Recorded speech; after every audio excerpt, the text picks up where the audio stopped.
जय हिंद दोस्तों। मैं अरविंद मेहरा, बालाघाट।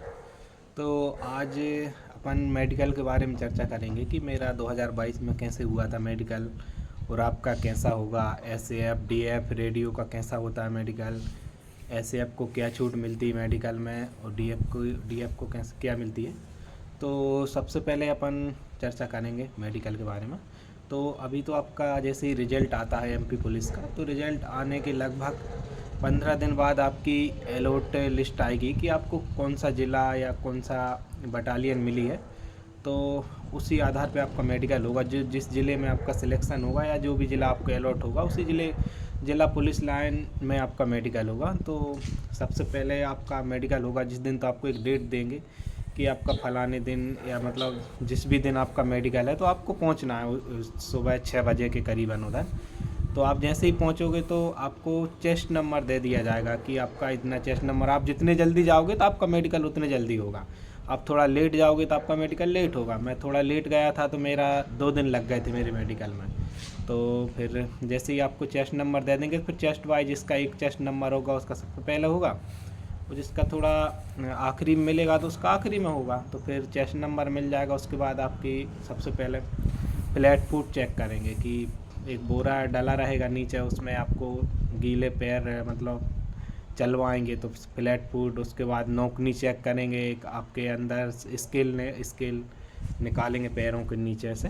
तो उसके बाद में फिर आपकी हाइट चेक होगी कि आपकी हाइट कितनी है। 168 होना चाहिए। और यदि आप एसएफ में हो, एसएफ के लिए जा रहा है तो उसमें लगभग 167 भी चल जाती है। 1 सेंटीमीटर का एसएफ में मतलब छूट मिल जाती, फ़ायदा मिल जाता है अपन को मेडिकल में। फिर उसके बाद आपका चेस्ट मापेंगे तो 81 बिना फुलाए और 86 आपका फूलने के बाद होना चाहिए। यदि आप एसएफ की बात करो उसमें 1 सेंटीमीटर कम, 80 85 भी चल जाएगा। तो चेस्ट के बाद फिर आपका उधर मतलब ज़िला हॉस्पिटल से जो नर्स वगैरह या डॉक्टर वगैरह बैठे रहते हैं, फिर वो आपकी बीपी वगैरह, ब्लड प्रेशर चेक करेंगे, और आपकी हार्ट रेट कितनी है वो सब चेक करेंगे। उसके बाद शुगर वगैरह भी चेक करते हैं। और फिर अपन को, अब जैसे हमारे टाइम पे तो क्या हुआ था कि हमारे लोगों के तो बालाघाट में प्राइवेट पार्ट्स भी चेक करे गए थे, लेकिन अदर कहीं ज़िलों में नहीं करे गए थे। तो इतना वो नहीं है उसका कि इस बार भी करे जाए। बालाघाट मंडला में करे बेसिकली करे गए थे पिछली बार, बाकी और अदर ज़िलों में कहीं पे भी नहीं करे गए थे। तो इसका तो कोई वो नहीं है कि किसी के भी ये प्राइवेट पार्ट्स चेक हों, तो उसमें कोई प्रॉब्लम नहीं होगी किसी को। फिर उसके बाद में डॉक्टर आपके पेट वगैरह भी चेक करते हैं कि किडनी या फिर कोई वैसी समस्या तो नहीं है। इतना मेडिकल होने के बाद फिर आपको हॉस्पिटल भेज देंगे। तो हॉस्पिटल में आपका सबसे पहले आँखों का चेकअप होगा। आँखों में डॉक्टर मतलब 25 फीट दूर एक चार्ट लगा रहेगा कि आपको अक्षर पढ़वाएंगे कि किस मतलब 5 लाइन में रहते हैं वो, कि किसकी 6x6 है, किसकी 6x9 है। जो सबसे नीचे की पढ़ लेगा लाइन तो उसको 6x6 रहती है। यदि उससे ऊँचे ऊपर की पढ़ेगा थोड़ी तो 6x9।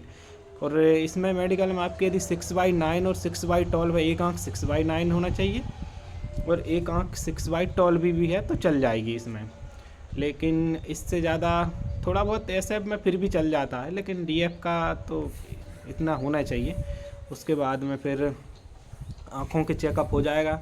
उसके बाद फिर आपका कलर ब्लाइंडनेस का टेस्ट होगा। तो आपको एक बुक दे देंगे, उसमें नंबर पूछेंगे कि ये 25 लिखा है, क्या 26 लिखा है, कि 86। तो आपसे पूछेंगे कि ये कितना नंबर लिखा है। और उसके बाद फिर एक चित्र रहेगा, जो भी तितली का किसी का भी रहे, तो उस पर आपसे उंगली फेरवाएंगे कि इस पर उंगली फेर कर बताओ आप। कलर ब्लाइंडनेस वालों के लिए इसमें थोड़ी प्रॉब्लम हो जाती है। फिर उसके बाद डॉक्टर आँखों का चेकअप करने के बाद फिर आपके कान का चेकअप करेगा। आपके कान बैटरी से चेक करेगा कि कान में मतलब मैल ऐल तो नहीं है, कान आन के पर्दे अर्दे तो ख़राब नहीं है। और आपके आँखों में मतलब आँख बंद करवा के फिर एक रॉड से इंडिकेशन करवा के कि आवाज़ किस तरफ से आ रही है। आपके कान चेक करेगा कि कहीं आपको बहरापन की समस्या तो नहीं है। फिर ये सब कंप्लीट होने के बाद तो फिर डॉक्टर एक फॉर्म रहता है अपने पास, अपन जब मेडिकल होता है तो उसमें लिख देगा कि आपकी 6x6 आँखें हैं या 6x12 जो भी है, तो वो उसमें डॉक्टर लिख देगा और साइन करके आपको भेज देगा कि अब जाइए आप इधर, मतलब आगे जो भी प्रोसेस होगी। फिर उसके बाद आपका यूरिन टेस्ट होगा। यूरिन टेस्ट कि अपन को जिला अस्पताल से पर्ची कटवानी पड़ती है। उसके बाद फिर आपका यूरिन टेस्ट होगा, आपको यूरिन देना होगा। फिर उसके बाद एक्सरा होगा आपके चेस्ट का, तो एक्सरा की भी अपन को अलग से पर्ची कटवानी पड़ेगी। ये सब कंप्लीट होने के बाद बस इतना ही होता है मेडिकल में, और कोई ख़ास नहीं। बाकी दांत आंत वगैरह सब, जिसका भी मेडिकल हो तो दांत आंत साफ़ करके जाएं, क्योंकि उधर दांत भी चेक करते हैं वो लोग। तो किसी का टूटा है दांत तो उतना नहीं है समस्या, कोई मैसेज करते हैं कि सर मेरा एक दांत टूटा है तो मुझे कोई बाहर तो नहीं निकाल देंगे, ऐसा कुछ नहीं है। आप बस साफ़ कर जाएँ उधर। और दाढ़ी आड़ी सब, वैसे दाढ़ी भी कोई दिक्कत नहीं पहले तो, वो तो आमद के बाद ही है। और कुछ यदि आपके क्वेश्चन हो तो आप मुझसे कमेंट बॉक्स में पूछ सकते हैं। और जो भी नए हों अभी मेरे चैनल को सब्सक्राइब कर लें। और भी किसी की क्वेरी हो तो मेरे इंस्टाग्राम पर भी मैसेज कर सकते हैं, अरविंद मेहरा के नाम से मेरी आईडी है, इस पर भी कमेंट कर सकते हैं, तो मैं उनसे बात करूँगा। और भी यदि आपके कुछ पर्सनल क्वेश्चन हो तो आप पूछ सकते हैं मुझसे।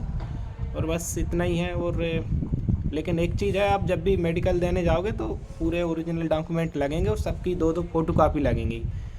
और अनुप्रमाणन फॉर्म जो है वो साइट से डाउनलोड करके उसको भरवा के, और गेजेटेड ऑफिसर अपने इधर जो भी प्रिंसिपल, तहसीलदार या जो भी गेजेटेड रहता है उसके सील और साइन लगते हैं उसमें। और अनुप्रमाणन फॉर्म घर से ही भर के लाना है, क्योंकि उसमें 2 लोगों के गवाह वगैरह के भी सिग्नेचर होते हैं।